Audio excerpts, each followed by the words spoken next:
everybody, this is Chris. Today I'm going to be teaching you how to do some interesting phaser effects in 3D Studio Max. I've gotten a couple questions on how I do mine, so I'm going to show you how. It is 1 o'clock in the morning, so I'm going to try to go as fast as possible, so bear with me here. Okay, for starters, open up 3D Studio Max. Wait for it. There it is.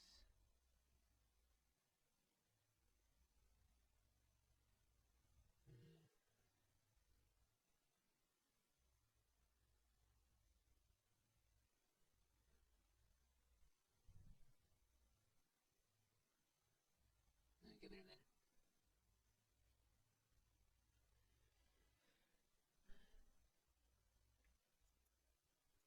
Okay, here's our interface for 3ds Max. Now, what we're going to do is, the way I usually do it, I use a plugin I got it from Digimation, which is a free plugin. It's called Lightning. So, yeah, it's right here, Lightning. But first, what I'm going to do is, I'm going to create two Omni lights. One at x0, y negative 2000, z0. Now what I'm going to do is instance this light, clone instance, and then move it at the polar opposite position. So that would be x0, y2000, z0. Okay, next I'm going to create my lightning object. Now, you can do this with a standard line if you wish to. I'm going to show you how to do that in about a second. But this is just how I do it. Anyways, lightning. Create one in your top viewport. Now, as you can see, there's no linkage between the two lights yet. So, before we do anything, we need to adjust our lightning settings. For starters, turn off forks and set the steps to 2, kings to 0, bolt thickness to 1. Set your arc chaos to all 0, and your segment amplitude to all 0. Next, what you're going to do is pick your source, which can be either one of your Omni lights. So for my source, I'm going to use Omni 1. And for the target, you can use Omni 2, which is what I'm going to use. Alright, next up, we are going to go into our materials editor. So press M on your keyboard. Here's our materials box. Click apply, and make your material white, completely white. It's not illuminated everything. And set your material ID to 1. And get out of your material editor. Now let's have a render. Doesn't look like much of a phaser, does it? That's because we haven't added the effects.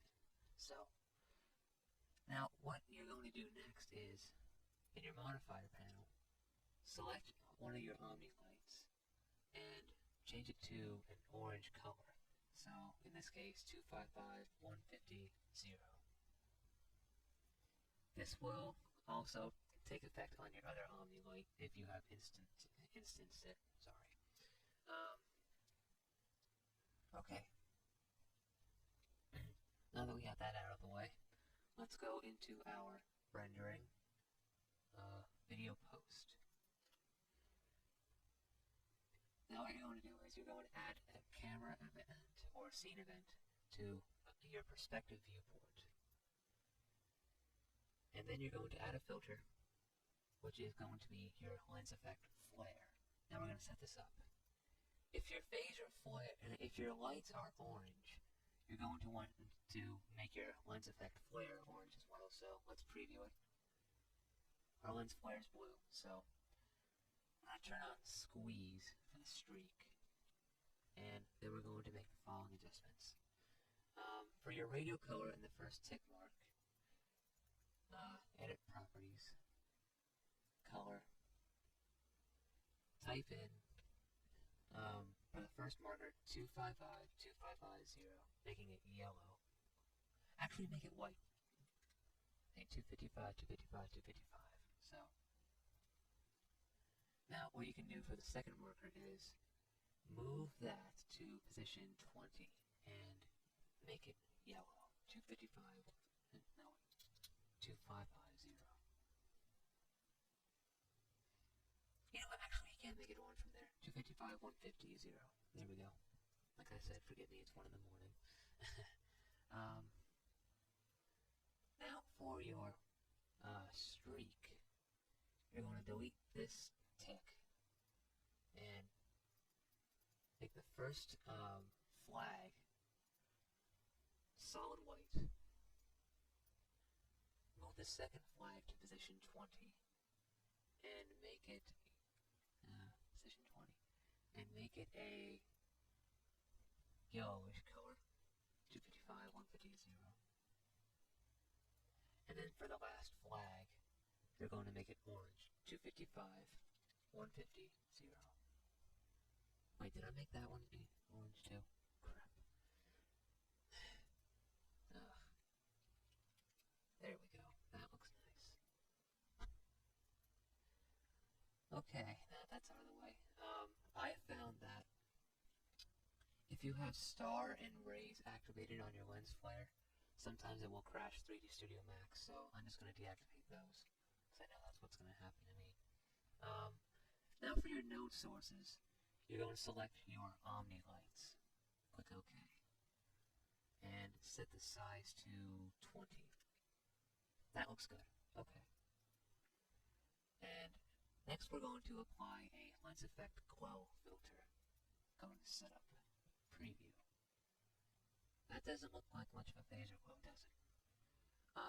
Alright. Click the checkbox in Effects ID, which should be 1, and set it to whatever your number is for your phaser material. So if this number is 1, then this number has to be 1, otherwise the glow won't work. Now go into your preferences, choose gradient, and set your size to 2. Now in your gradients, set your last tick mark, your last flag, I keep saying tick mark, to red. And create one at position 20. Position 20, stupid mouse. 255, 150, 0. That looks great. And that looks good, okay. Now what you're going to do is create your output. So, file, I don't know, I'll do a JPEG this time. Name it phaser tutorial. Best quality, blah, blah, blah, blah. Okay, and I will do a quick render, and this is what it should look like. And there you go. It's simple as that. You can link your Omni lights to whatever your target is supposed to be. So, say if you had a Federation vessel fighting a Romulan warbird, you could link one of these lights to the phaser bank on the Galaxy class, and have the warbird and have the second Omni light attached to a spot on the warbird. Okay, so you can do the same thing with a line too. So I'm going to delete this lightning, and I'm going to create a small line.